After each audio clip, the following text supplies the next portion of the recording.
안녕하세요, 테크형입니다. 5G SA라는 말 들어보셨나요? 지난 15일에 KT가 이동통신 3사 중에 처음으로 5G 단독 모드, 그러니까 5G SA를 상용화한다고 발표를 했는데요.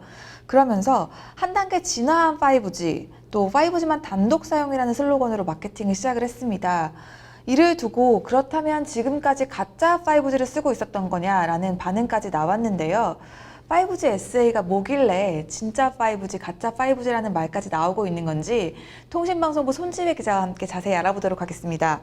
손지혜 기자, 5G SA 이 말이 좀 일반인들이 듣기에는 좀 생소한 표현인데요. 이게 뭔지부터 좀 쉽게 설명 한번 해주실까요? 네, 5G는 서비스 방식에 따라서 SA와 NSA로 나뉘게 되는데요.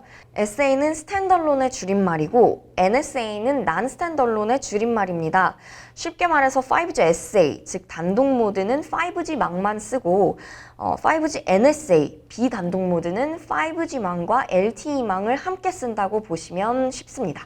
그러니까 말 그대로네요. 5G 단독 모드는 단독으로만 쓰는 거고 비단독 모드는 단독으로는 쓸 수 없다. 근데 이게 왜 단독 모드가 진짜 5G라고 말을 하잖아요. 그래서 왜 진짜 가짜라는 이 말이 나오는 건가요? 사실 진짜와 가짜라는 논쟁이 붙은 거는 이동통신사들의 마케팅 경쟁이 치열해졌기 때문인데요. 사실상 그 5G를 구현하기 위해서 어떤 옵션을 써야 한다라는 정의가 나와 있지 않기 때문에 진짜와 가짜 5G를 구분하기는 개념적으로도 가능하지 않고요.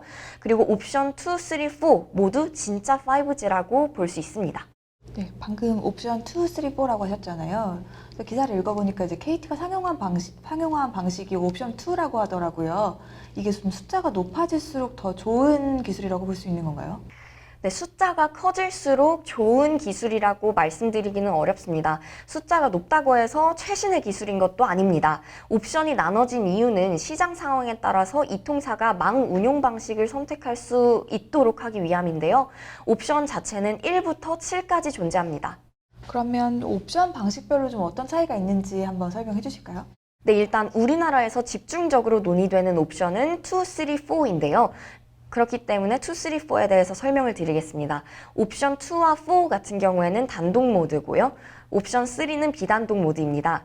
옵션 3가 가장 먼저 상용화됐는데요. 아까 말씀드렸다시피 비단독 모드인 만큼 5G와 LTE망을 함께 사용합니다.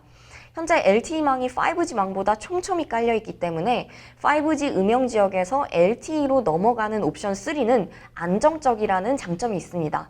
그렇기 때문에 속도보다는 끊긴 현상이 없이 안정적으로 이용하고 싶어하는 일반 고객에게 제공하기에는 적합한 서비스 형태라고 볼 수 있습니다. 또 최대 속도도 옵션 2보다 높은데요. 5G와 LTE 주파수를 결합하기 때문입니다. 하지만 스마트 팩토리 같은 B2B 서비스를 위한 초저지연 성능 구현에는 적합하지 않다고 보입니다. 네, 그러니까 B2B 얘기를 해주셨는데 그럼 좀 B2B 분야에서 좀 서비스를 혁신하는데 유용한 옵션을 뭐라고 볼 수 있나요? 네, B2B 서비스 혁신을 위해서 적합한 옵션은 초저지연과 네트워크 슬라이싱 같은 혁신 기술 적용이 가능한 단독 모드가 적합하다고 볼 수 있습니다. 옵션 2와 옵션 4가 아까도 말씀드렸다시피 단독 모드인데요. 다만 옵션 2 같은 경우에는 LTE 연결을 수용하지 않기 때문에 통신 속도에 제약이 생긴다는 단점이 있습니다. 통신 속도에 제약이 생긴다는 의미는 그 속도가 느려진다는 뜻인가요? 네, 맞습니다. 속도가 느려질 수 있는데요. 단독 모드의 최고 속도는 비단독 모드에 비해서 느립니다. 그 이유는 최고 속도라는 거는 주파수 폭에 비례하기 때문입니다. 비단독 모드의 경우에는 LTE와 5G를 같이 쓰기 때문에 LTE 플러스 5G 속도를 내는데요. 이걸 듀얼 커넥티비티라고 합니다. 근데 단독 모드는 5G 온리로 구동되니까 듀얼 커넥티비티를 이용할 수 없기 때문에 속도가 떨어지는 상황인 거죠. 우리나라는 워낙에 LTE가 잘 깔려 있어서 듀얼 커넥티비티를 이용하지 못하는 SA가 B2C에서 장점을 발휘하지 못할 수 있다는 우려도 존재합니다. B2C 시장은 네트워크 슬라이싱 같은 혁신적인 기술보다도 안정성과 속도가 중요하기 때문입니다. 네.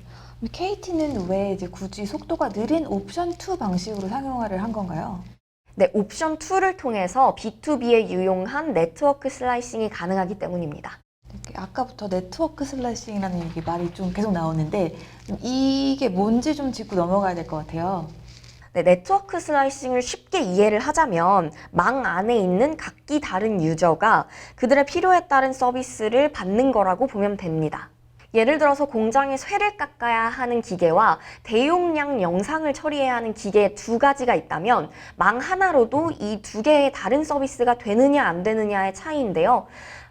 망 하나로 두 개의 서비스를 지원하기 위해서는 망을 가상으로 분리해서 슬라이스해서 각각의 서비스를 제공해야 합니다.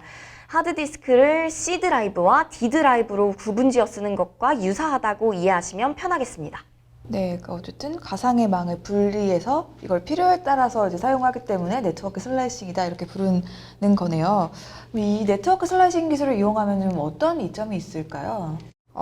네. 네트워크 슬라이싱 기술을 사업체에서 이용을 한다면 원하는 대로 망을 구성할 수 있기 때문에 그 비용적인 측면에서도 비용이 절감되고 또 효율이 높아집니다.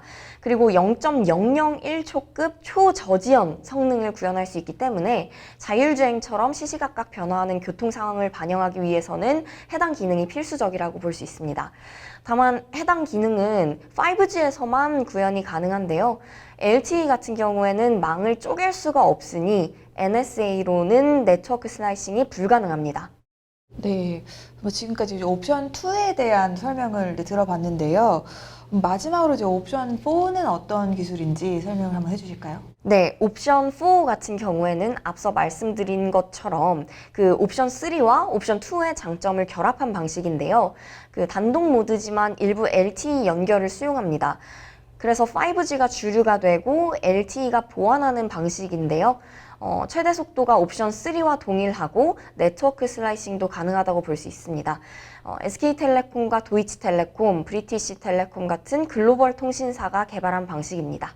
네, 그러니까 SK텔레콤도 이 방식을 개발을 한 거네요. 근데 왜 단독 모드로 이제 제공을 하지는 않는 거예요? 네, SK텔레콤 같은 경우에는 B2C SA를 아직까지 본격적으로 상용화하지는 않았을 뿐이고 기술은 이미 준비가 완료된 상태라고 합니다.